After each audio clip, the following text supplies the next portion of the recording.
all about a man and a fish. There's an amazing fact. It has been estimated that in 10 billion birds engage in migratory flight every year. For example, one species of shrike wings its way 3,500 miles from Central Asia to the equator of Africa. The longest Central Asia to the equator of Africa, the longest recorded flight made by a homing pigeon took place in 1931 with resolute bird flew from Paris, France, to the home in Saigon, Vietnam. When released, the pigeon flew straight as an arrow 7,200 miles over unfamiliar territory to its home. 24 days it took him. But the Arctic tern has the longest migration of any animal. The tenacious Arctic north to the Antarctic backs a round trip, a journey of nearly 25,000 miles. I reckon you could say that's similar to a hummingbird. He goes south over water, doesn't stop. Just think, that little old bitty bird can fly just like that. God created an amazing creature. Animal migration remains one of our greatest marvels, mysteries, and miracles of God's creation. Scientists are still mystified by how migrating birds know exactly where to go and when to land. I'm not sure I could do that. I don't think I really want to try. A little story here. It's very interesting. I needed a laugh this morning. An old woman rode home on a city bus, quietly reading her Bible. An atheist sat next to her, cynically observing her devotions. The guy said, "Madam," he finally interrupted, "do you actually believe the Bible is true?" Detecting the sarcasm in his voice, she simply said, "Yes, sir, every word." He pressed his case. "You mean you believe what God spoke to the world many days, many years ago?" She said, "Absolutely. And I suppose you believe that Noah survived a global flood, saving all the world's creatures, too?" "Yes, I do." Growing exasperated, the man said, "You probably even believe the story of Jonah." And he nodded, she nodded, and continued reading. "How could a man possibly survive on a fish for 3 days?" "I'm not sure," the old woman says. "I suppose when I get to heaven, I will have to ask him." And he says, "But what if he isn't there?" For the first time, the Christian woman looked up at the irritating man and said, squarely met his gaze. She answered, then you'll have to ask him. I kind of like that. Like cute. I know that we've all heard the story of Jonah many times. Now, I titled this sermon "Fish Dinner," for Chuck to have an idea of what it's about. Whale is the longest animal that's ever lived.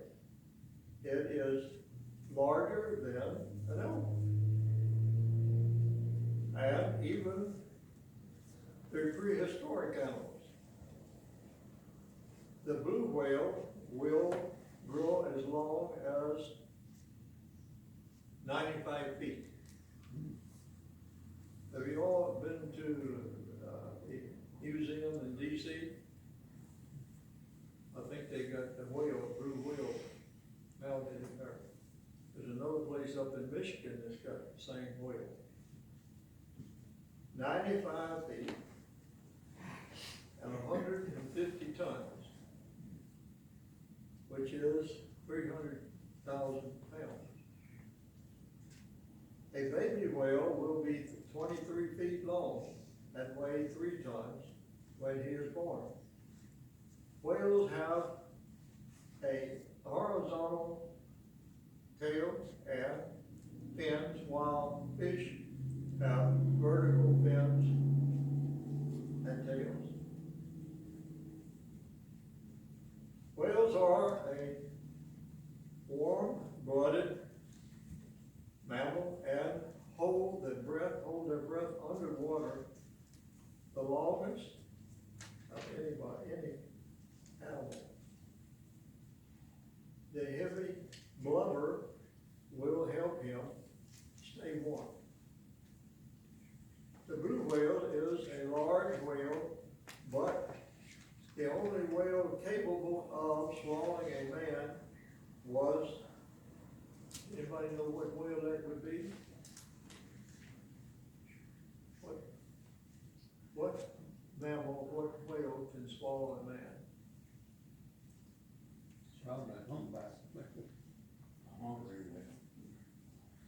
Sperm whale. It's a sperm whale, right. The sperm whale was large, measuring 65 feet long and up to 60 tons. Can you imagine being swallowed by a large whale? I cannot imagine what it would be like in the belly of the whale. I am sure it was dark, lots of water, seaweed, just a little bit smelly, don't you think? Well, enough of this. The time came for Jonah and Jonah. What capital of Assyria was? Nineveh. Huh? Nineveh. That's right. I've talked about this a long time ago. This goes back to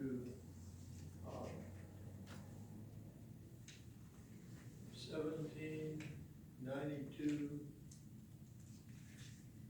BC. And Sennacherib was king of Assyria. Then he took Syria and also Nineveh and made it his capital. Then he destroyed the city of Babylon. Babylon was destroyed and they turned around and rebuilt it. So we have Jonah. Well,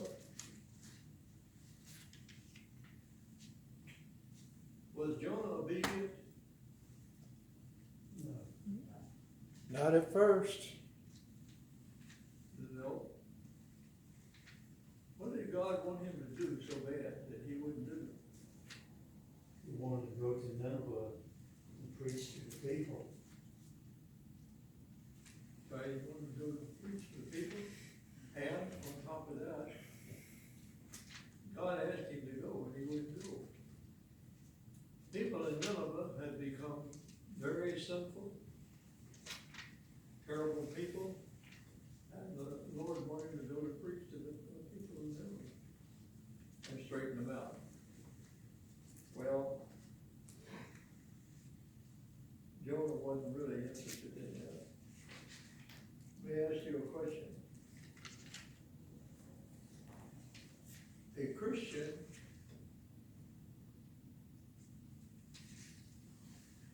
enemy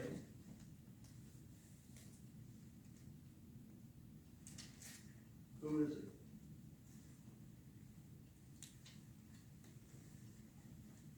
A Christian person has an enemy.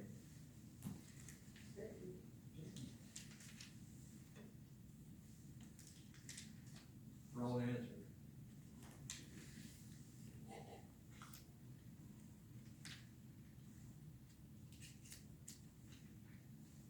We are our own worst enemies. So,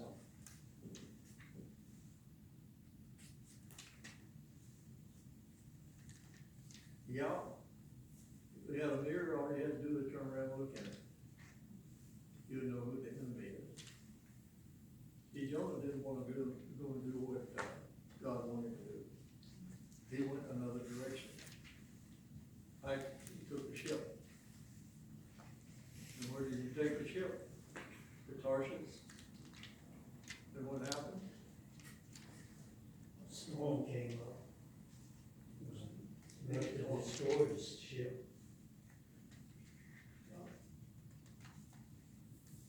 I don't know how many of you have been near a beach when there is a hurricane or tornado. I've seen the effects of tornadoes. I've seen what hurricanes do to beaches, and it's not a pretty picture, because I used to live almost on the beach, and I've been through one. But you take Noah decided he was going to go the opposite direction what God wanted to do. He was his own worst enemy. In fact, they threw him overboard. Why did they throw him overboard? Because they found out that he was not doing what God asked him to do. Period. So we have to, sometimes we have to get on our knees. I can't imagine being in a bunch of seaweed. That's terrible. And him down in the middle of all of that stuff. On his knees praying, asking forgiveness. And the Lord granted it. Guess what?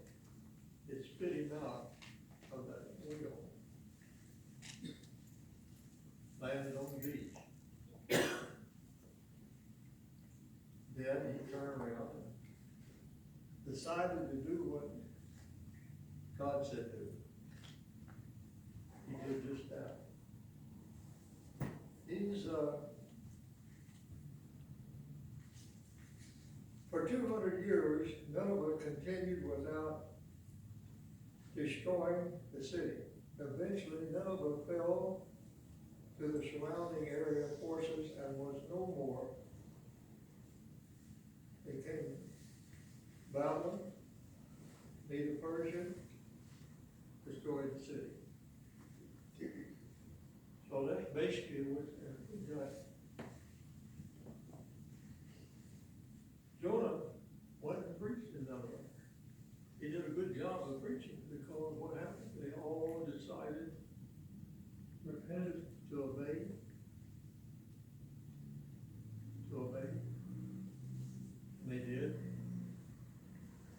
But Jonah didn't even like that.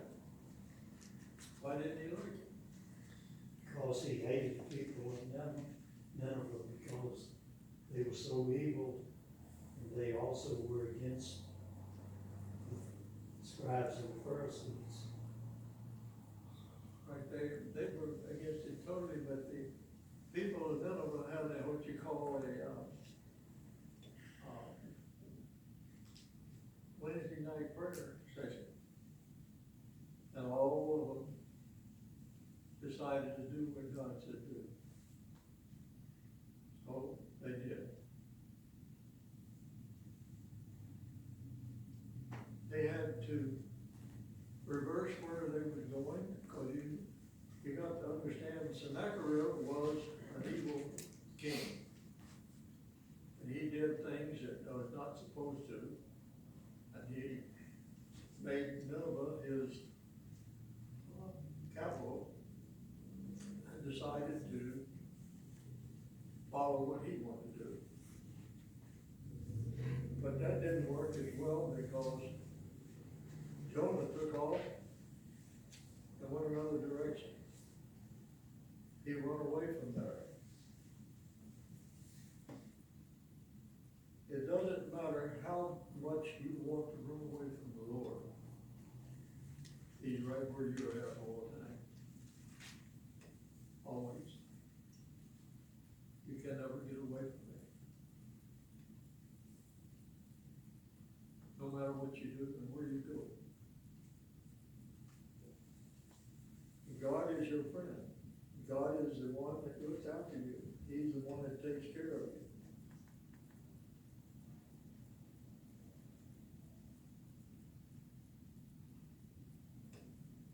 So we got to think about these things.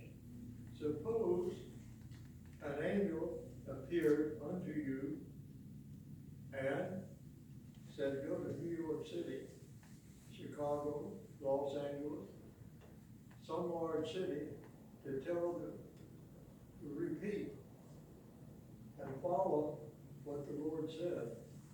How many of you will get up and go to those cities? You see, it wasn't just about Jonah. The story is about the fact about us. What are we doing to help people to understand that the end of time is just around the corner? And most people, if you don't believe it, you start looking at what's going on. How crooked things have become. There's just a lot of evil going on. I had an old saying growing up in the country, I'm sorry, that the world was going to hell in a handbag. Basically looking at what's happening, and that Jonah was supposed to do what God said do, and he didn't do it. We are supposed to do what God said do, and we don't do it. Why don't we do it? I sold insurance for 30 years.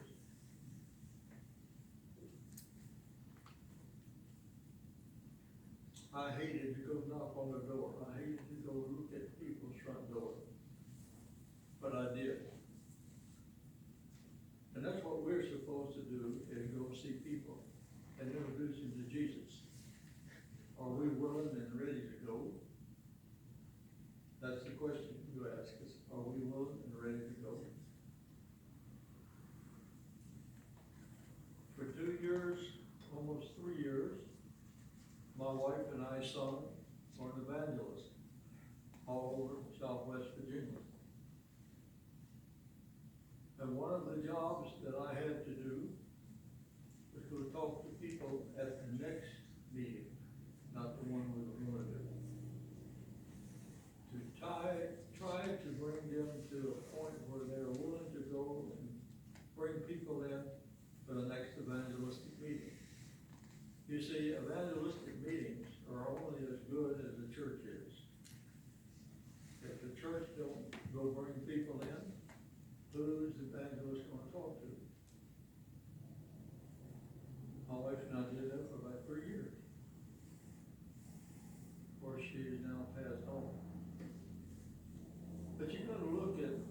God put you here on earth for? He put Jonah in here for a reason. He put Moses in here for a reason.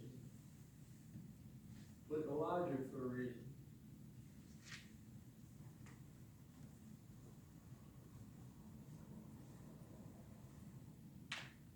Who's the oldest person that has died?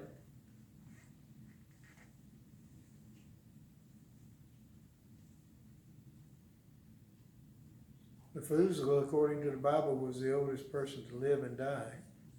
Well, this person has never died. That don't count. You said, who's the oldest person who's lived and died? If Did I say they that? keep living, I'm sorry, excuse me, the other way around. It's the oldest person who hasn't died. that would be Enoch. Enoch.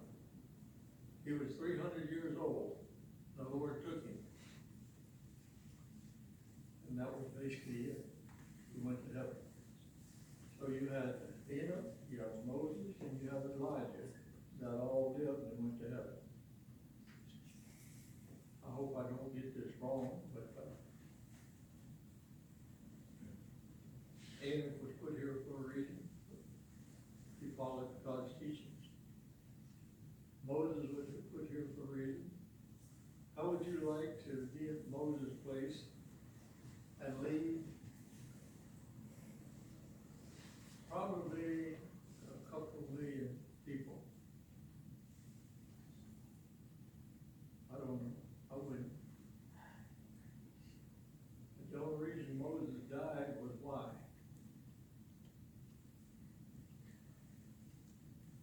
He made the mistake of striking the rock when he was supposed to speak to it. That's why he couldn't enter the promised land.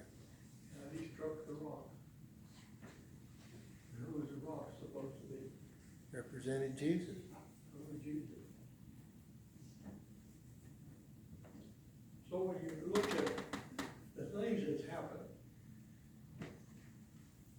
now, then,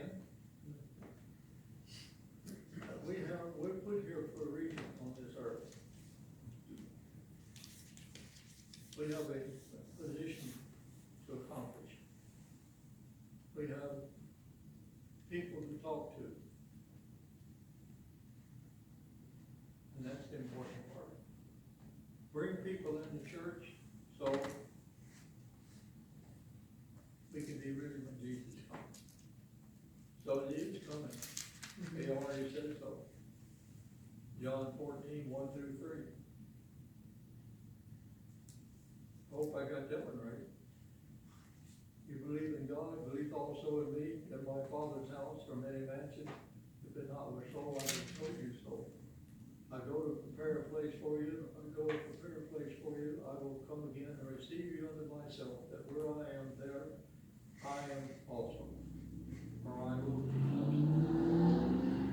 So, Jesus told you he's coming back to take us all home. And we just don't know when. But every time you don't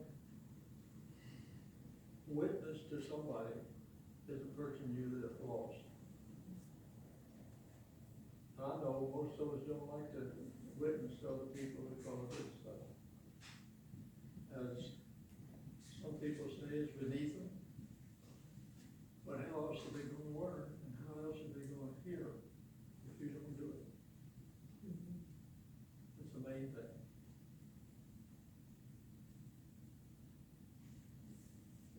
There's many people I've run into, especially I read the story of this guy in Australia.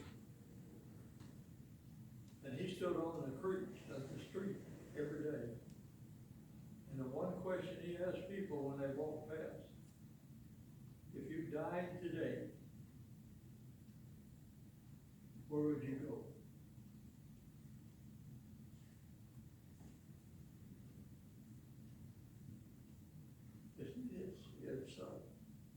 It's not how you walk on water, it's how you walk on land. Is the important part. Jonah didn't want to walk anywhere. He wanted to do what his own thing was. He wanted to do the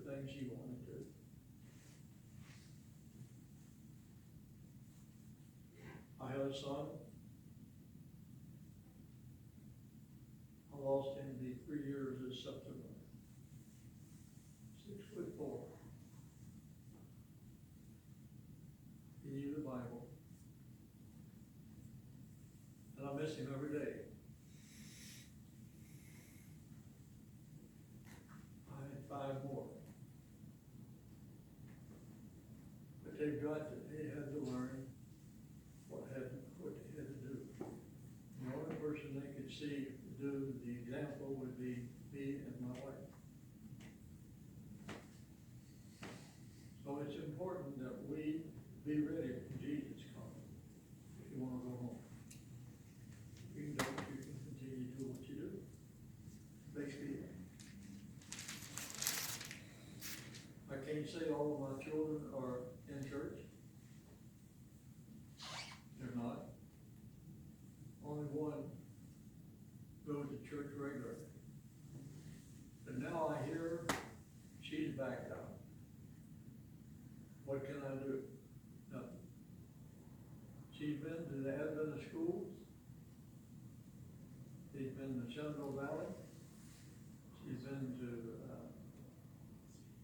Collegedale, graduated, top of her class. But now she's beginning, I hear some things that I don't like. But what can a father do except pray? And that's what I got to do, is pray. I don't know what else to do.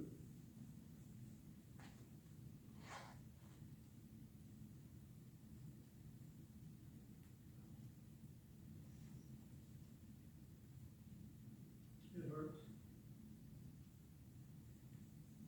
Knowing you raised them in school, they went to school, they know what's right and what's wrong. And there's many people out there that don't know what's right or wrong. And I haven't had a chance to know Jesus. So whenever you have a chance to talk about Jesus, please do so. That'll help you, that'll help him. As we look at ourselves in the mirror every morning, sure, we may not like what we see, but it's there anyway. So, let us not be a Jonah. Let us not be somebody that don't do. Let us be somebody that's a doer and walk with Jesus daily. To me, that's the important part. I'm not going to stand up here and tell you I'm perfect, because I know I'm not. Nobody is perfect in this room. But I know you're striving to be perfect. That's the main thing.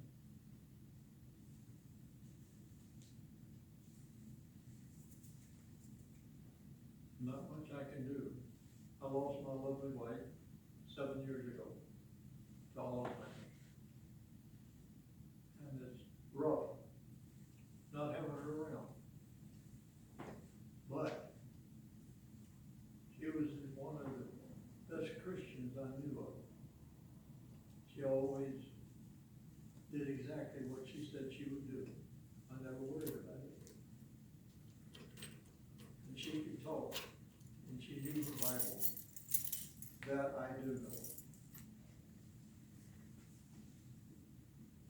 I got off the subject a little bit, excuse me. But I just want everybody in here to be in heaven. Because there will be things you know. In John, the last book of John, it says something in that book. It should get your attention. If everything had been written down that Jesus spoke when he walked this earth, there's not enough libraries to hold them all. So when you get to heaven, you got a lot of reading to do. You never run out of what to read, because there's a lot.